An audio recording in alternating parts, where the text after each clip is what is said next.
નરેન્દ્ર મોદીએ એક ચૂંટણી સભામાં કહ્યું કે કોંગ્રેસ પોતાના ચૂંટણી ઢંઢેરામાં લખ્યું છે કે તમારી સંપત્તિનો સર્વે કરવામાં આવશે. બહેનોના મંગળસૂત્ર પર હાથ લગાવી શકે? આમાં માણસનું જ્યારે માનસિક ઇમ્બેલેન્સ થાય ને ત્યારે આવા શબ્દો આવે. કોઈ પણ સિઝન પોલિટિશિયન, એ પણ દેશનો વડાપ્રધાન, આવી હલકી ભાષા, બે બુનિયાદ વાતો, જૂઠ્ઠું, ગપ્પા આવું ન કહી શકે. આ બિલો સ્ટેન્ડર્ડ, બિલો ધ બેલ્ટ વાર કર્યો કહેવાય. તાલુકા લેવલનો માણસ બી આવું ન કહી શકે.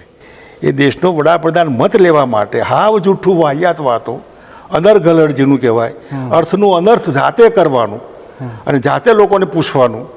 એટલે આ જરા વધારે પડતું એવી કેવી સત્તા કે તમે હાવ જૂઠ્ઠું બોલીને સત્તા ઉપર જેમાં સમાજ તોડીને બહેનોના મંગળસૂત્રની મશ્કરી મજાક તમે કરો છો. એટલે આ વડાપ્રધાનને ન શોભે એવી વાહિયાત વાત છે. આ બેવકૂફીવાળી વાત છે અને એ બધા નુકસાન બીજેપીને કરશે. જનરલી તો બીજેપીના આ પ્રકારના નિવેદનથી ફાયદો થયો છે. ફાયદો થઈ ગયો. ફાયદો જે થયો તો ક્લાઇમેક્સ આવી ગયું દરેકનું. હિન્દુ મુસલમાનનું ક્લાઇમેક્સ બધું. હવે આ ક્ષત્રિયો હિન્દુ નથી, એ રામ ભક્ત નથી, તો રામ મંદિર ક્યાં ગયું તમારું? આ ક્ષત્રિયોમાં રામ મંદિરે ક્યાં ગયું ને હિન્દુ વાળું એ ક્યાં ગયું? પ્રજા છે ને જ્યારે એને ખબર પડે કે આ બધું વાહિયાત છે ત્યારે સામે પડે ને સામે પડ્યા છે અને વાળી નથી શકાતા એમને. આ 24 છે, આ 19 નથી બહુમતીના નજીક બીજેપી. એના હવા ત્યાં છે, ફાંફા છે. આ બીજું કે પીએમ મોદીએ એવો પણ એક આરોપ લગાવ્યો છે કે કોંગ્રેસની અગાઉની સરકારે કહ્યું હતું કે દેશની સંપત્તિ પર પહેલો અધિકાર મુસલમાનોનો છે.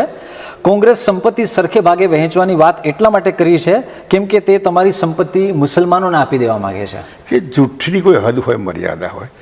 મનમોહન સિંહજી આવું કીધું જ નથી. એને માઇનોરિટી વિધિન માઇનોરિટી. આજે મુસ્લિમો છે તેમાં ગરીબ મુસ્લિમો નથી, એની સામે કેમ નથી જોતા? ઠાકોર સમાજ છે તેમાં ગરીબ ઠાકોર નથી. ઉજળિયાત કોમો, 50% સંપન્ન કોમોમાં પણ ગરીબ લોકો તો હોય જ છે. હા, તો એ આ બરોબર નથી. એ મનમોહન સિંહ જેવો અર્થશાસ્ત્રી આખી દુનિયામાં આવો નેતા કોઈ દેશ પાસે નથી. આપણા ગામડામાં જે હોય ને પંગત પડે તો છેલ્લી પંગત નીચે ગરીબ બેઠો હોય ત્યાં.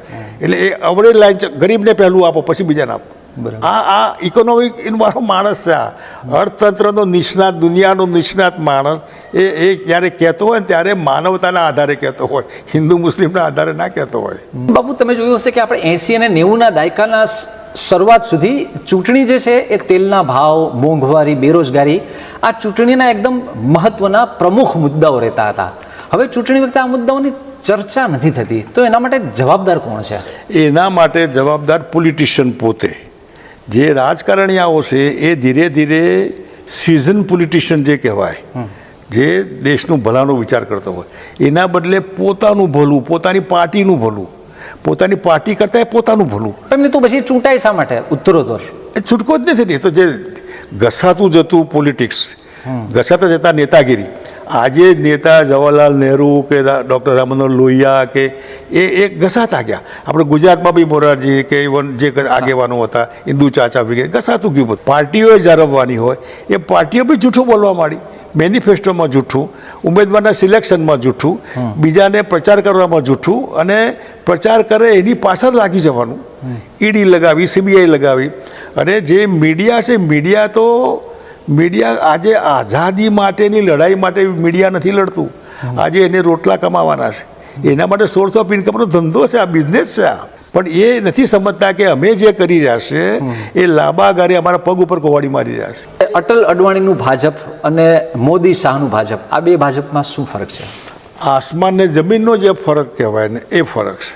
પેલા સ્ટેટ્સમેન હતા, આ ડર્ટી પોલિટિશિયન છે. ખાલી પોલિટિશિયન નહીં, ડર્ટી પોલિટિશિયન. વાજપેયીને બધા પ્રેમ કરે, અપ ટુ સમ એક્સટેન્ટ અડવાણીજી પણ બધાને માન્ય હતા. પણ આ બંને તો કોઈને માન્ય નથી, વિધિન બીજેપીએ માન્ય નથી. તો એ બીજેપીને એટલી સીટો લઈ આવીને આપી. સીટો સરકાર સીટ તો બધી આવી. ઇન્દિરા ગાંધીને આવી હતી ને, એમના સ્વર્ગવાસ પછી એમનું જે શહીદી થઈ આવી હતી ને, શું કરવાની? સીટો તો આવે ને બધી. 52માં હતી ને કોંગ્રેસની હતી બધી. પણ એનો ઉપયોગ કોણ કેવો કરે છે એ મહત્વ. તો એમની આ તમે જે કહો છો કે ડર્ટી પોલિટિશિયન્સ જે છે, તો આ બીજેપી આગળ ક્યાં જઈને અટકશે? બહુ પ્રોગ્રેસ કરશે? પબ્લિક અટકાવશે, એમાં બીજેપી અટકવાનું નથી, લોકો અટકાવશે. અને આ છેલ્લું ક્લાઇમેક્સ છે. આ 24નું ઇલેક્શન બીજેપી માટે ક્લાઇમેક્સ છે, છેલ્લું. એનો ગ્રાફ પતી ગયો.